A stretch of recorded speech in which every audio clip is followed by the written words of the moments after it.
Okay, great. So this is session 5. So we're on step 5 of the 7 steps.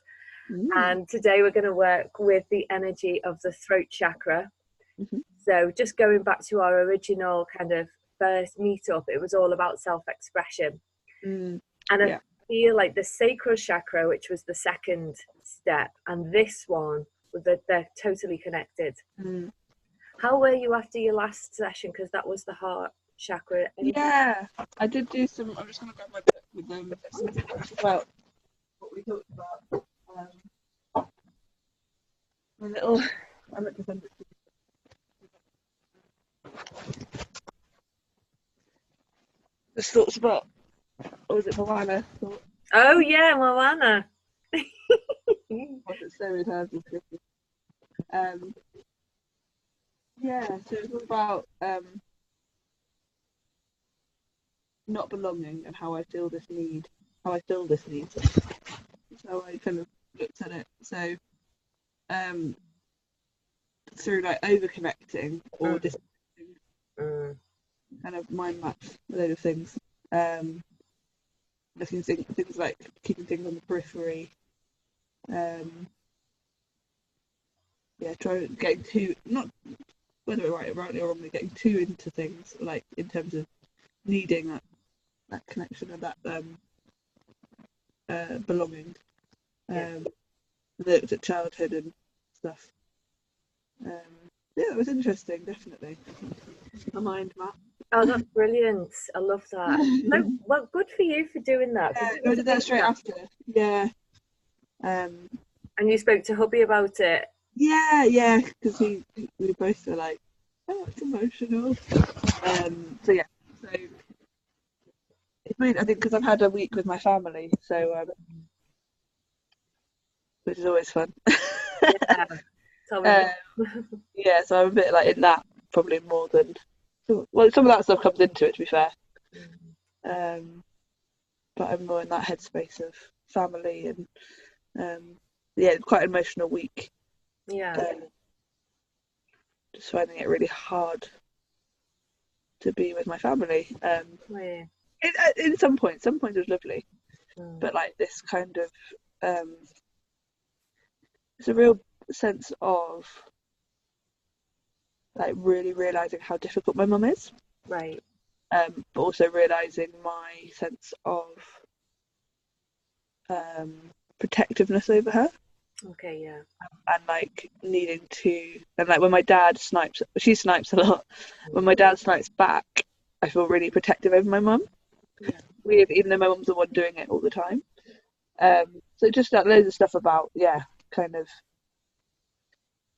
how it's, especially at Christmas, it's like that the Christmas stress and sort of everything's really stressful. But actually that's just always what my family's like. And like it's like wearing this stress as a badge of honour, or not thinking that it could be a different way. So I was thinking quite a lot this week about like how much of it is my role, how much am I able to be the person who says maybe there is a different way, but also knowing that I can't necessarily change people or change patterns, that I can change them for my own life, recognizing them. But like it's just quite sad. It was kind of like I want my kids to really enjoy being with their grandma, but I know that I find it difficult. It's just seeing generational stuff, I think, like seeing it with my mum and her mum. And I found, and I was kind of fine as a kid. You didn't really notice it, and then as we got older, it was, and then it's less so with my mum and me. But so I'm just like, lots of emotions this week about like just wanting to enjoy being together, but finding that hard.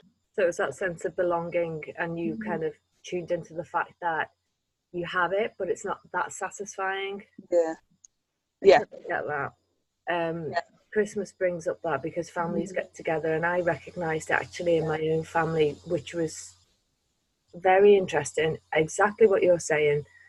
Whole Christmas Day, it's supposed to be lovely, and then there's bickering. And then, but that's standard every year, and you think it just, you feel like it spoils it. But it's interesting because it's so good, like, because I recognize that in myself, and what you're saying totally reflects how I felt on Christmas Day. Probably hundreds of other people as well. Oh yeah. And you're so right. It's a level of accepting them. That's the way they are. But how much do we then allow it to penetrate us, to trigger our stuff? Yeah. That's the only power that we've got control of. Yeah. And that's where the work needs to come in. It's that trigger that it gave to you. So how would you name that emotion, that feeling that it gave you?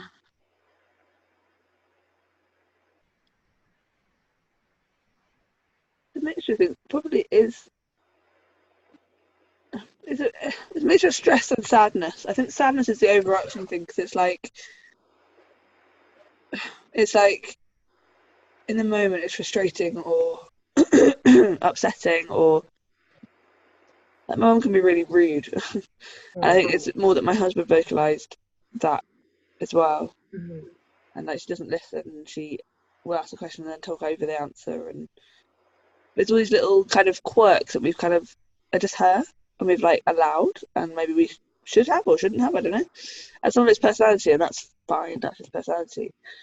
But I'm obviously psychoanalyzing her and going into, oh, she really does that because of X, Y, Z, and blah, blah, blah. But it is like a sadness of like, or like disappointment, I think, because of wanting to like have a nice time. I recognise that families are complicated all the time. Like, I'm not saying that we have to be best mates, but actually enjoying each other's company and not make each other miserable. There's only like snippets of moments of that, which is quite sad. Just thinking about that, and you probably have a memory, a flash of how that looked for you at that time. It's interesting, there's two parts that I want to talk about, but just that memory that springs to mind when you think about Christmas Day and how it made you feel, that sense of, you want that sense of belonging, and that's what you're trying to create in your life. You're changing as a person because your beliefs are changing, so you're figuring out, okay, who do I fit now, where do I fit now? And we talked about that. It was about, okay, just staying centered for now until you figure that out, so then you reach out and create exactly what it is that you want from a place of knowing what you want. Ultimately, you want to feel that sense of connection and that sense of belonging. So we fantasize, don't we? And Christmas Day is one of the biggest fantasies of our lives.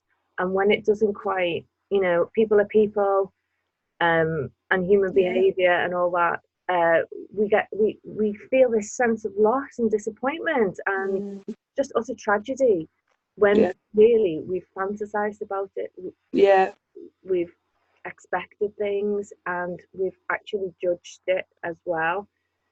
So that's one part of it. But when you think about that Christmas Day, I just want you to notice how that's impacted your thoughts, feelings, and behaviors, and how that's then impacted on your behavior towards your family.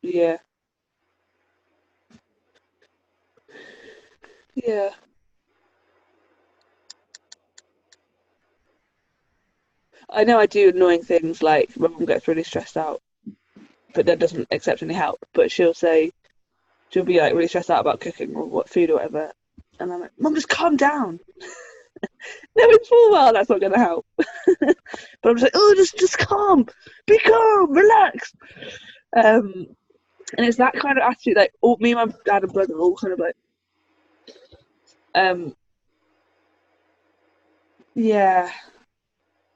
so it's like I'm already on tentershell, tentershells. That's not tenterhooks, eggshells. I'm on something. I'm already like, anticipating that kind of reaction from her. It's not even just a Christmas thing; it's all the time. But obviously, it's heightened at Christmas. Oh, we're just there for longer. Does that then? How does that then impact on how you are with your son and your husband? I'm probably shorter with them. And with Because my you're husband, angry. yeah, so I'm like, um, I'm not sure how it impacts my son. He probably picks up on some of that. If you think Tend to. family lines, family patterns, family traits, Hmm. mum, grandmum to mum, mum to you, Yeah, you to son and yeah, husband. So put yourself in the middle of this, and you're the only one who can change it. yeah. By seeing the impact that it has on you, forget it, Mm. and then that results in a behavior towards others. It negates the whole thing that you're trying to achieve. Mm. Yeah, yeah. Is that sense of belonging. Think of another strategy you can put in place when you're with her. Mm. Everything you're saying, by the way, about how she is and how your family is with her is everything that you've written on your throat chakra form Yeah, about not speaking up. You yeah. said your husband noticed she doesn't listen. This is not a slagging mum off session. No, no, no. Say, okay, become aware of your patterns Yeah, to be able to break them. So yeah, mum doesn't listen. It's probably been a thing throughout your life, yeah, and it's possibly the reason why you close off and hold back now. yeah, yeah. So Probably. how can you break that? By listening, for one thing, from in my spheres. Um, there's some things about like not necessarily speaking up because I don't want to be in battling her all the time, Yeah, but like kind of yeah, stating boundaries and like things like we one of the days we were like we're going here and doing this. You're welcome to come. yeah, Lots of it's about like umming and ahhing and kind of like, oh yeah, well if you want to do that, but then blah, blah, blah. If we just go, this is what's happening, then it negates a lot of that stuff.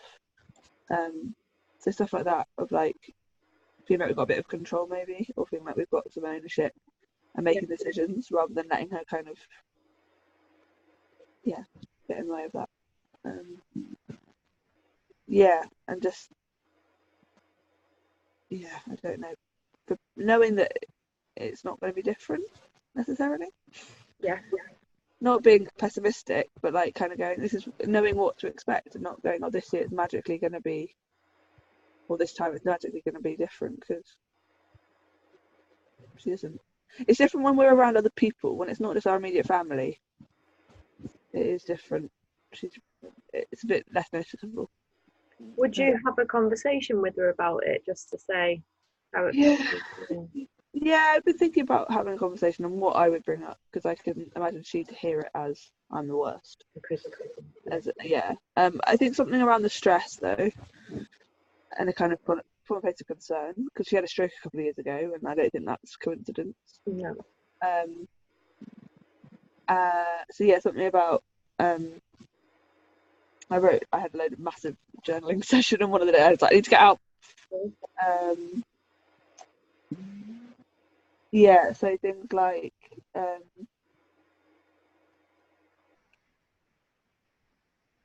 stress levels. Yeah, so she doesn't sleep well. She never relaxes. Her stroke. I think it's kind of hypervigilance, to be honest, Yeah. from her point of view. Which then impacts on her being present, which affects her being able to listen because she's just always like next place, next place. Yeah. Something like from that point of view of like concern. Um, like, also, yeah, naming it sucks to be around. It's not nice to be around. I understand, and I think that might be a healthy conversation to say, listen, next year, Mama noticed that this year you were super stressed, as and I don't really want you to have that stress next year. Like, Yeah, what other strategies can we put in place? And you could highlight the importance of what Christmas means to you. And maybe she might go, thank God someone else is volunteering to, yeah, don't know, do you? yeah. I think we're going to have it in Liverpool next year, so that might be one thing. That would and obviously if it feels right for you, that feels good to me. Yeah, for you to have an adult conversation, no criticism. It's statement of the fact you were really stressed. I'm worried about you. I don't want Christmas to be like that for you anymore. It's about coming together as a family and having a good time. How can we make it? How can we make it easier for you next year? Yeah, Something definitely. like that. I think so. Me and Fred had a conversation about that as well, because he was like, yeah, he's kind of known the same thing of criticism. Yeah. So yeah, I think that might be a good way to start it for sure. Once I've rested up from it. Yeah, once you kind of get Yeah. to it.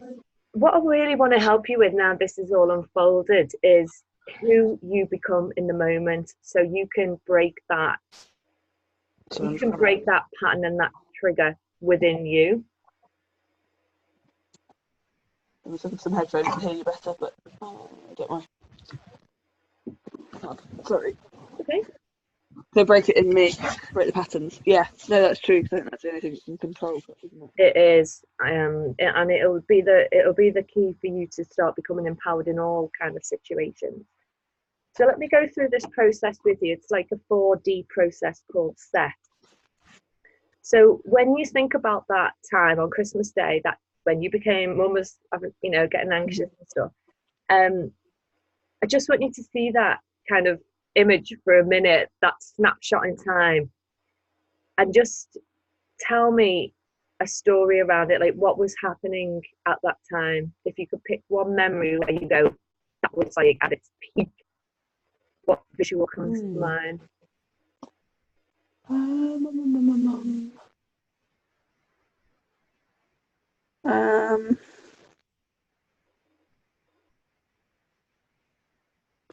Trying to think. Probably Mum in the kitchen, just about to serve up. She burns herself.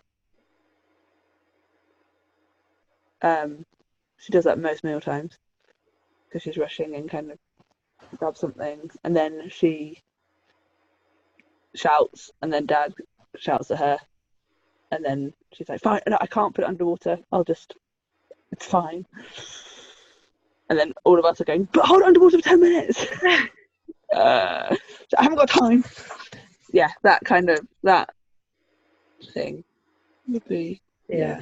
And what happens to you in that moment? I am frustrated.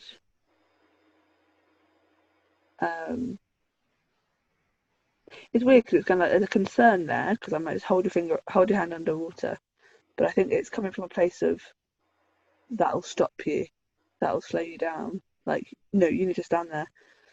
And it's a weird dynamic. It's kind of like parent to child rather than child to parent or adult to adult. So it's kind of this weird dynamic of like, no, this is what you need to do, and her not listening. And okay, so just observe yourself there for that 1 minute. Are you sitting down? Are you at the table? Are you stood up? Yeah, I'm at the table. Yeah. Okay, you're at the table, and who's around you? Son, dad? Yes, son of the opposite, and husband, and brother next to me, and dad in the kitchen. Kind of, yeah. Okay. It's like the kitchen and the eating place is just next to it. It's all attached. So you've got this weird dynamic going on. This is how you help yourself, but actually, it'll stop you in your tracks now because you need to slow down and you're not listening. If just observe yourself, because that's all we're interested in right now is you and how you react. So this is an insight into you doing you. If you had to sum up, like give yourself like a character name or a movie title to sum up exactly what was going on, how it was making you feel, what would it be?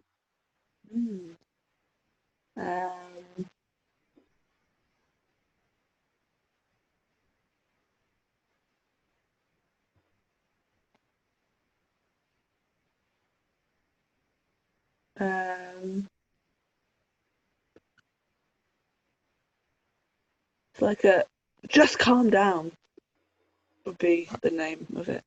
Calm down. Just calm down. But that tone to it, is that got like exclamation marks after it, or is Yeah. it? Yeah. Just calm down. Okay. So when you're feeling that and you're in the middle of it, just notice what happens to your physical body. How physically do you respond? My shoulders tense. Yeah. They go up. Yeah.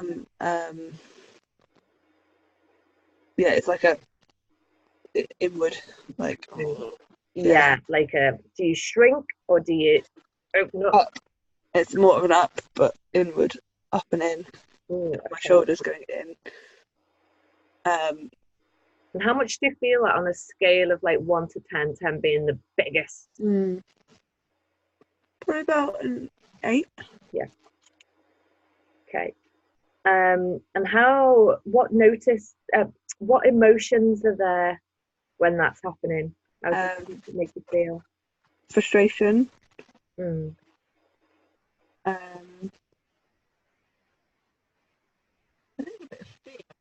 Yeah.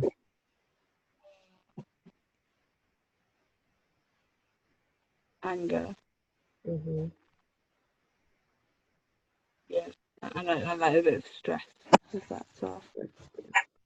And how does that impact your well-being, your emotional well-being on a scale of 1 to 10?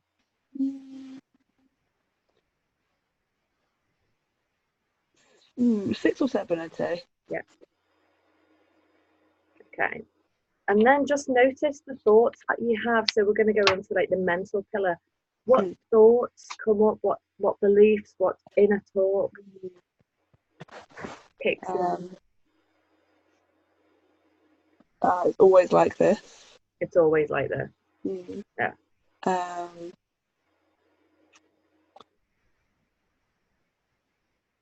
If she just calmed down, it would all be better. Yeah.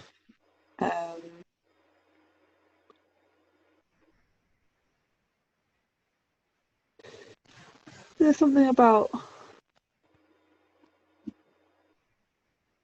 I feel there's something about like my responsibility. Like I need to calm her down, or I need to help. I need to, yeah. That's a big belief, isn't it? Right. Yeah. Okay. And how does that impact your mental well-being? Probably in the 6, 7, 6. Yeah. Okay. And just notice finally what happens to you, like the spiritual pillar, but it's more of a connection to yourself, to other people, to being in that vibration of oneness and openness. What do you notice about that? There's like it's almost like it's all just wanting to be like put blinkers on and just like we sometimes link in it and kind of go, oh, isn't this annoying? But more often than not, it's like just shut your eyes and it pass. Yeah. There's kind of like a shutting down a bit. Yeah. Yeah. Yeah, shutting down. And how much would that impact you, do you think? Scale of 1 to 10.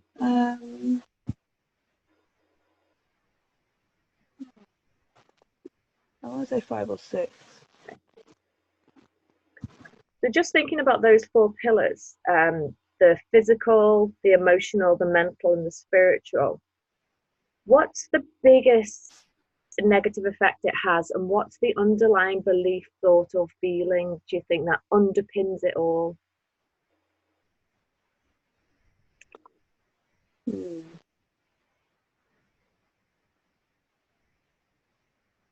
I think it's the emotional one. Yeah.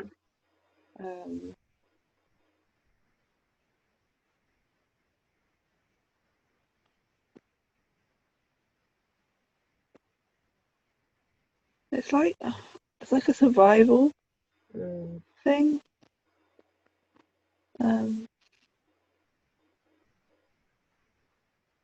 Like just get through it. Just get through it. Get through it, yeah. And if that's happening multiple times, one after the other, then you just end up sitting in this, just get through it. Would that be the biggest kind of belief or inner talk that you've got, or do you notice anything else?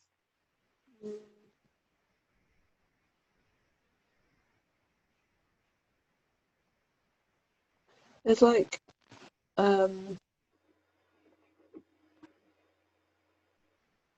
it's like a dislike from my mum, Hmm. and like a feeling of um, it's weird because it's my mum, but it's also my dad and brother Mm-hmm. and how they react to her. Yeah. I'm also doing the same thing, but I'm aware of it. So, Yeah. but it's like a kind of, I guess there's some that sense of I don't belong here. Yeah. Um, it's quite subtle. Um, It's quite big, that actually. yeah, because it's considering my whole thing. Um, yeah, it's like this distancing for sure. Um,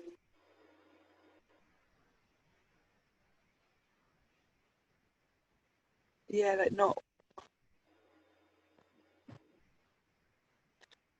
in those moments. It's like I'm not wanting that to be my reality or them to be my family, I guess.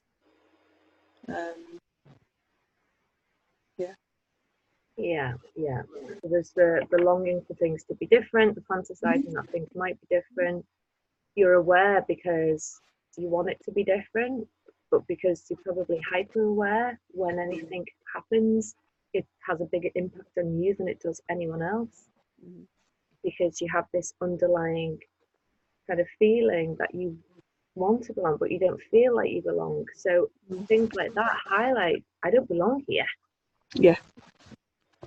And then that will trigger a cascade of other beliefs and thoughts. Well, who do I belong to? I've never belonged. I've never found where I fit in. I don't Mhm. fit in anywhere. Yeah. All the other stuff that's come through on your forms. Yeah. Just going to ask you these 4 questions. Have you heard of Byron Katie? Yes. Yeah. Yeah. I'm just going to get these 4 questions, but I'm going to have to check my notes because I get them the wrong way round.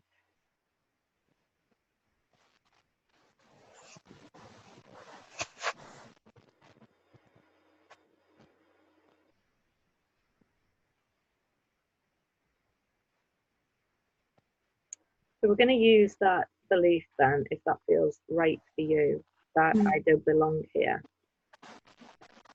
Okay, now to be honest, how do you feel like saying that and bringing that to the table? Um, it's a weird one because it's like it's not constant, Mm-hmm. but it's obviously there. Um, and often I see it more in the frame of like I'm I'm all right, like not belonging there. I'd rather not belong there. So it's not like I don't belong and I want to belong, but then there is probably some of that there, even though I don't recognize that. Do you recognize that statement as being a theme throughout your life? Yes. Yeah, Yeah, in different definitely. In different settings, guises. Yeah, yeah, yeah. but it's there, isn't it? I Definitely. totally get that. All right, so let's turn this around because right now, that belief statement, that inner talk, Mm, is has got to prove itself true. That's the thing mm. about beliefs, isn't it? Yeah. Like we are nothing but a set of beliefs, and Uh, we make our reality fit our belief system. So let's just turn it around and see how this fits. So this is the Byron Katie technique. So the belief that we're working on is I don't belong here. First question is that true? no, Yeah. So how do you react when you believe that thought, I don't belong here? I distance myself or I disconnect, or I just don't show up. Um, or I try really hard to connect in some instances. But yeah.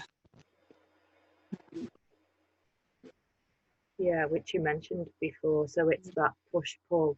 It's either Yeah. one or the other, and sometimes one, which goes well. Both of them are over and under, and both of them are trying to fulfill a need. One's fear based, Yeah. Well, they're both fear-based, aren't they? They're both trying Yeah. to fulfill that need and Yeah. from an over-exaggerated place. Okay, so let's have a look. So when you believe that thought, you become distant or you go over, you extend Try it too hard. Yeah. over and above. What emotions arise when you believe the thought, I don't belong here?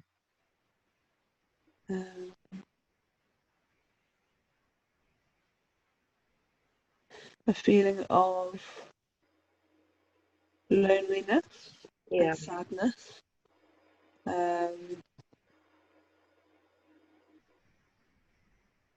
Yeah, that'd be my overriding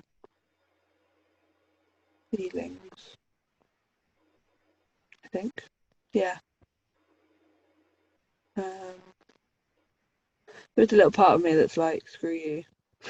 of course. We have So to. it's a bit You have like, to have that to keep you yeah. safe. If you were to allow yourself to go into the void of sadness and loneliness, Yeah. go on a Just be massive gone. downward spiral, you need to have that rebel side, which is trying to protect you, and put Yeah. on that shield and go, well, F you, doesn't matter Yeah. Don't anyway, need I'm you. Yeah. okay. But Yeah. really, that's protecting yourself from going Yeah. through those feelings. I totally understand that. What images of past and future do you see when you believe the thought, I don't belong here? For past, I see instances when that was true. Whether that was in school, not fitting in with the group, or the church youth group and things like that. Struggling with friendships and stuff. Yeah. And then future,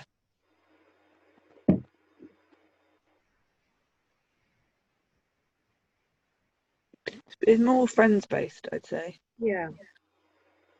Because actually, I've got however much I maybe, yeah, I have a family and stuff. They're there. Mm. It's more. I think it's more. It affects more my friendships. Yeah. My view of friendships, anyway. With how you just said that push pull, that over Yeah. extension or Yeah. not showing up at all. Yeah. And how do you treat yourself and others when you believe the thought, I don't belong here? Um, it's again that distancing. I'll distance myself from people and be like, just not make any effort. It's more that than there's a bit of fight, I guess, or a bit of like attacking, but more defensive. Just like go off, like yeah, less sort of attacking people, or kind of, or like in any way in terms of whether I'm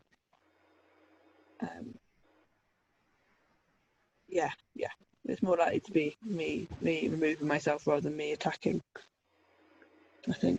Do you notice yourself attacking them mentally rather than obviously? Yeah, Yeah. So it's internalized. Yeah, yeah. yeah, So convincing yourself this is the right thing to do yeah. because they are. More, yeah, they are the worst, and blah, blah, blah. Yeah. Yeah, it's definitely stays more internal, but yeah. Yeah. And who would you be without the thought, I don't belong here? Who would I be? Um, Probably more secure. Mm-hmm. Um,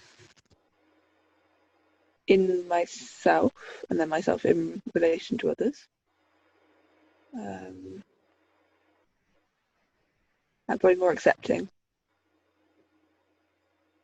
Yeah. Just Of imagine what yourself. is. This totally resonates with me, by the way. And I'm glad that you're working on it because for me, it's a massive, massive thing. It's a massive theme. It affects your life on so many Yeah, levels. It affects your work. It affects everything, every facet of your life. When you have that belief, I don't belong here. yeah, You're basically saying to the universe, I shouldn't be here. I don't belong here. Why am I here? I yeah, don't fit in. You're constantly seeking something that you think outside is going to fill it up. when the change has to happen in you. Yeah. So I'm so glad that like I'm helping you work on this, because obviously Yeah. it's helping me too. Yeah. This kind of healing Yeah. here right now. Right, so let's really nail this. Like, this is about now kind of making, now we've brought it up, you recognize the fact that with that belief and that thought, I don't belong here, it forces a pattern of setting up a reality which proves to you I don't belong. Yeah. Yeah. Okay, now that has to break within you. The transformation and the turnaround has to come by you making an inner personal promise to yourself that when you're faced with that feeling and that thought crops up, what are you going to do? What strategy are you going to put in place so that no longer controls you, that no longer is the main crux of your reality? You think about how freeing it would be, and the world that you can create for yourself when you don't believe the thought, I don't belong here. Just tell me what that looks like. It's hard to imagine. So I think I'm just recognizing that that's been such a big thing for me. So it's hard to see where it's all gotten in. Just see yourself being that person who does not have that thought. She just doesn't have it in her relationships with her family, with her friends, with Yeah. work. She just doesn't have that thought. It's not in her reality anymore. Just imagine what your future is going to look like free from that thought. Let's turn the thought around. I do belong here. What does that person look like when she just does belong anywhere she chooses? Yeah. Yeah, it's just a lot more peace and confidence and yeah, it's that thing of acceptance. Like, things haven't necessarily changed, but my attitude has Just towards check them. in. Yeah, just check in. Because what you're doing is we're making a kind of quantum shift. So future, looking into the future of what you look like. Pick a scene, could be in work or with family or friends, and you believe the thought, I belong here. Just check in. Like, give me a movie title or a character name now that sums up exactly how life is for you and how you feel with the thought, I belong here.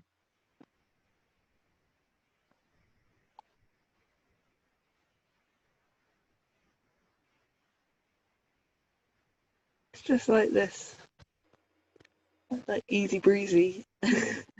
It's just like kind of coming into situations and just able to be there, fully present. If you gave yourself a name, what would it be? Hmm.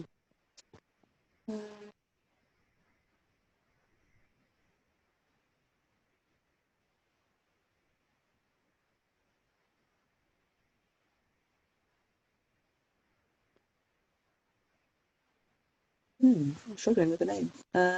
Or a movie title?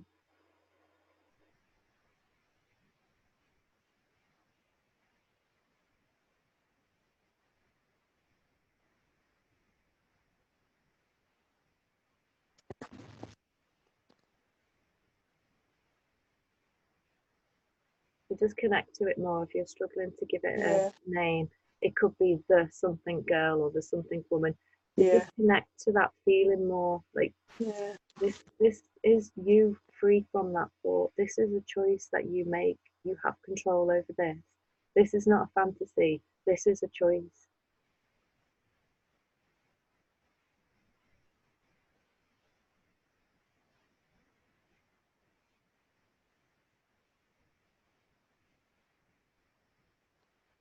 The connected woman.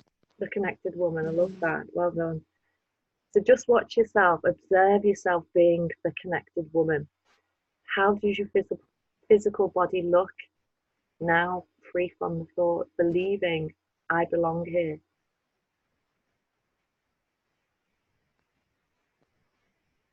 definitely more upright, and also just sitting and being with people. Yeah. Just comfortable, not overthinking it. Yeah. So more open Taking my in your place. physical, Yeah. yeah. Owning your space, did you Yeah. say? Yeah. Yeah. Taking my place, taking up space. Love that. Yeah. Mm. And what about your emotions? What emotions are you noticing in that moment? It's like there's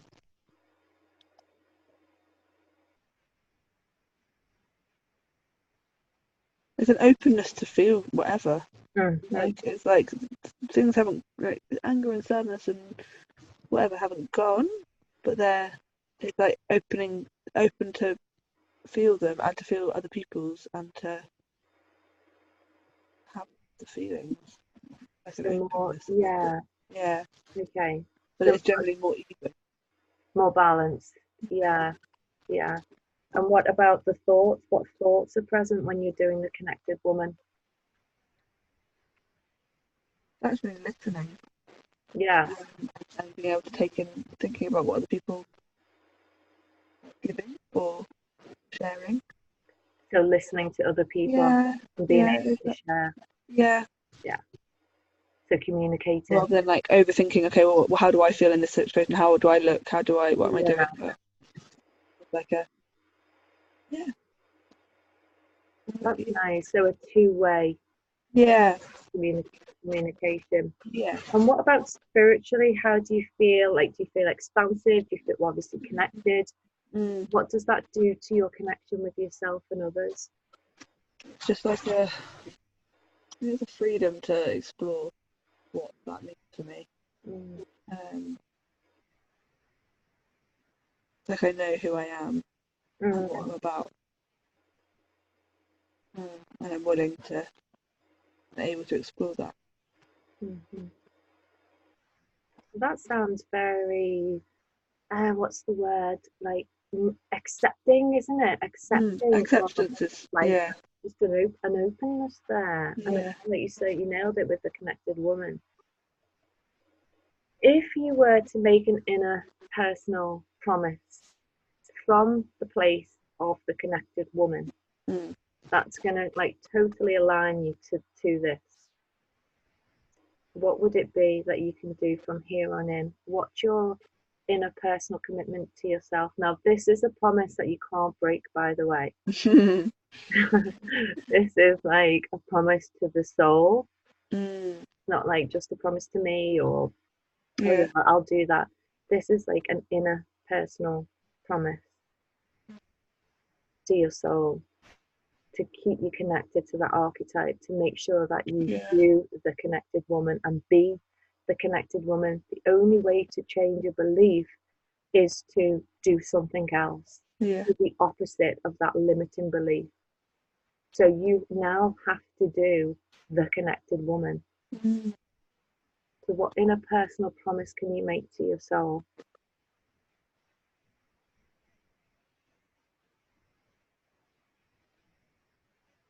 A few things come to mind.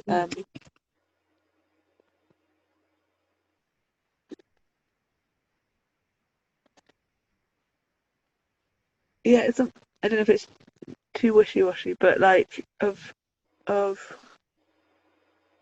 um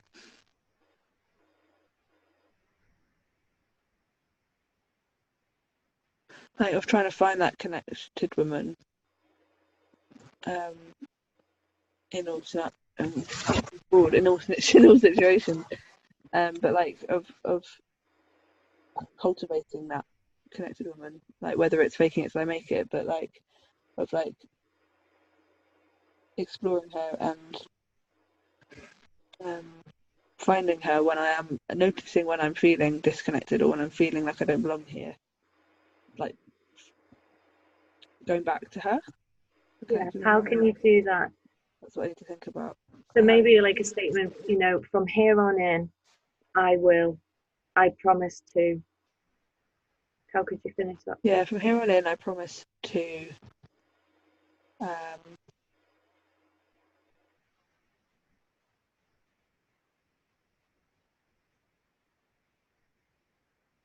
just keep going back to the listening thing. I think that's such a big thing for you. Yeah, it is, of like listening to people and Being heard. And being heard. It's such a big thing. The more you listen to others, the more you open that, you break in another belief of I'm not heard, and so that is a big thing. Yeah, of making a commitment to listen. Definitely think listening kind of ties in with connecting to people, doesn't it? Definitely. So from here on in, I promise to. From here on in, I promise to listen to people. Listen to people. Listen, I'm going to push you on this because I really want to help you get to it. Like, listen with the intention of what? So I think it's about the intention of really hearing where they're coming from, and of not putting my agenda or putting my agenda to the side.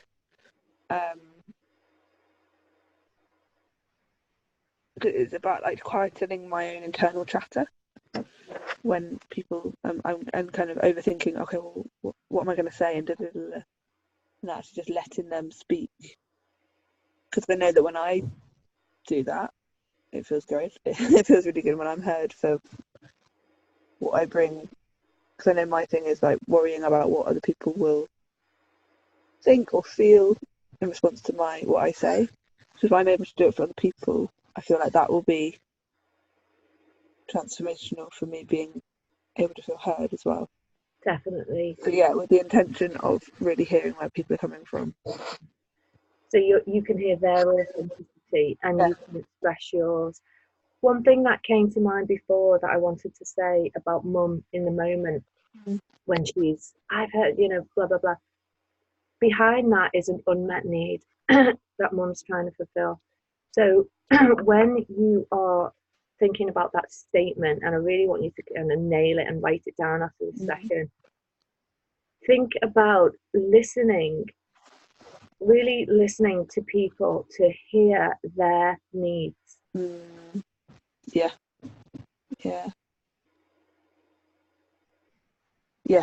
I think I don't know, it's harder with family or just less willing to hear their needs. It's habitual. Yeah. But this is what we're working on breaking. Yeah. You will know when you've done the work on yourself, Naomi, when you're with family, because they're the biggest trigger, and you know how much you're progressing. Yeah. When you do the work in the trickiest of, that's not a word, but the trickiest of situations. When you feel that emotional intensity going down because of the work that you're doing to you on yourself, by really, really putting in the work with that interpersonal promise, and you feel that emotional intensity going down, that's when you know your consciousness is raising, and you're really transforming them. It's hard. Wow, it's so hard. You'll maybe still get mini triggers, but then you just go, okay, that's the work. There's the work right there. So let me know how you get on.